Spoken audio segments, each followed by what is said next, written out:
families in West Virginia. Boy told them when someone older passed away, the family that had the farm, I'd say, whatever you do, don't sell the farm. Right. That's exactly what Mitch says all the time. Exactly.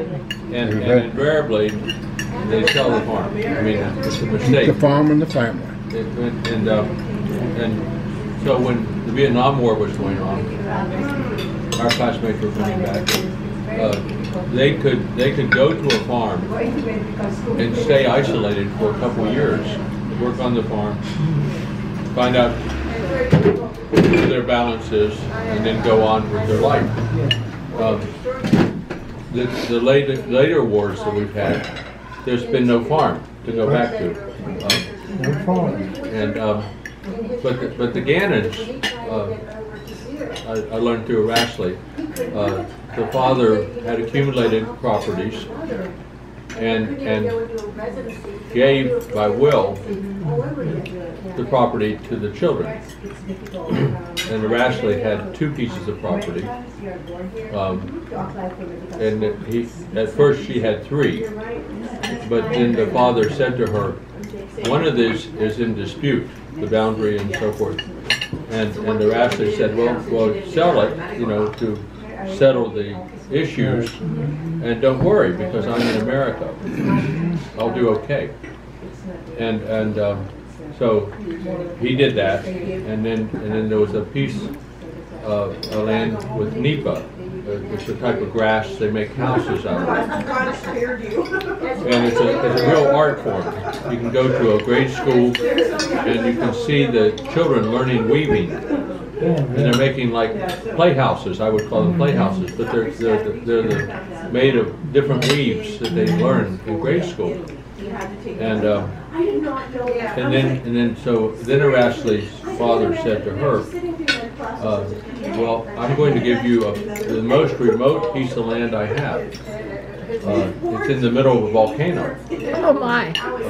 Called Mary Norte, North Mary, so that was it's inside the volcano. It's very steep, and not even like Appalachian Mountains, which are steep but not this steep, and it's like a piece of pie, not the whole volcano, but just a piece of pie, a piece of it, and so that became something that Rashleigh treasured, and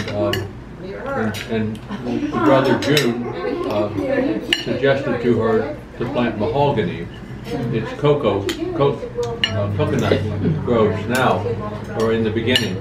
But he said plant mahogany because that will grow up into a valuable tree, like our walnut in the mountains of West Virginia. And so that's what she did. She followed her brother's lead. And then there was the father, and Ned, you remember maybe more of the details than I do, but the father, as a judge, had to go from town to town for his court. And so he had a young man who would help him carry his bags or his briefcase, attaché case. And so he was thought to be a responsible person. And so Rashleigh at least was instrumental in introducing this man to a pastor's daughter. She always wanted to get matchmaking, always matchmaking. I mean, always. And so anyway, there was a pastor's daughter, and so she matchmade, and they got married. And so the very first time that we went back to the Philippines, it was like 1980. The first 5 years of our marriage, we had like 0 money. We were just, everything expenses. So, but finally we could go. And so we went to the farm and saw that, and this young couple were now married. And so then we took an interest in the family and how they were doing, and so she was generous. the coconut they could harvest, and then they would share the produce. But the grass making brooms, she said to Anita, the woman, you can make brooms, don't share that with me. This is just money for you, because she wanted her to have something ahead. And so they make their own brooms and they sell them in the marketplace.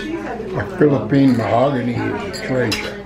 Oh, it's a treasure. Yeah. Very expensive. Yeah. In fact, here's how valuable it is. Again, Ned, if I'm not right in this, you tell me. But they were, or Ashley was born in St. Andrews,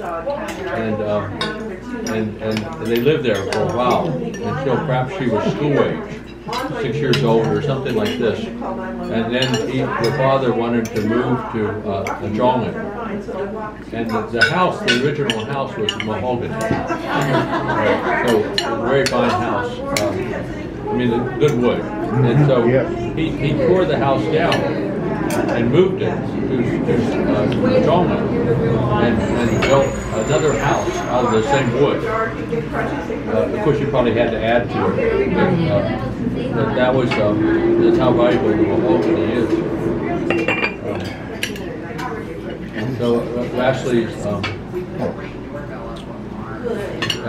she was particularly proud that this family that she matchmade, they had 6 children. Oh my! Which is hard in America to imagine, because we had 2.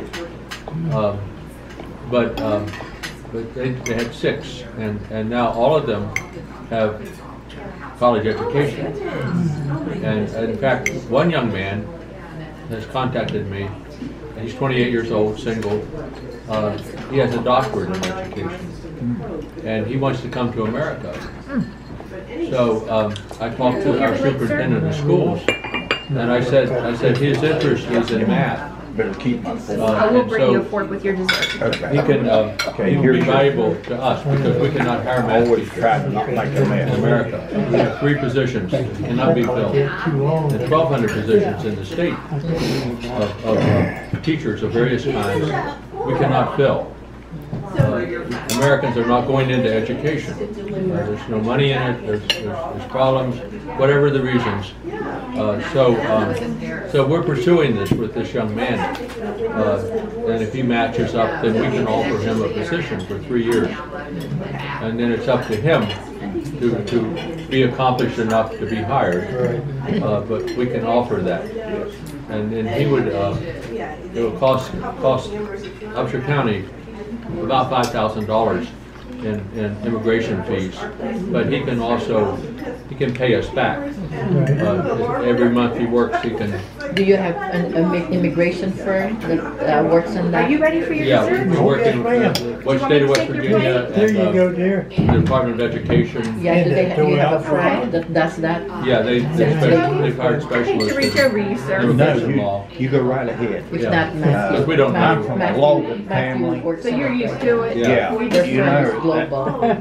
Call So they do call it long arm reach. immigration It's law. up to you to reach over and get something. Maria, I'm from a Maria family of helped 10 us siblings, understand so the ours system. was, you better grab Because before in the other one, Virginia, so they you don't cannot get hire none. There you go. lawyers or teachers either. But in her county, they are hiring Jamaicans. Yeah. Now, it's a different environment. It's 50% black in her county, so the Jamaicans are black. And they speak English. It's an English system. So they're hired Jamaicans, but it's the same principle of immigration law. Yeah, and ours, the Filipino will be well accepted. Ashley was well accepted. She worried about that. How will her children be perceived? Because children of color, it could be a problem. But it turned out not to be for Maria and Rots. We thank God for that. Bottom line to the whole thing is to teach them from the ground up, teach them the truth. That's where it starts. You folks ready for yours? Yes, I'm ready. Can I take your plate? Do you want to take it with you? No, Chicken? Yeah, okay. Here's a clean fork. Who she did?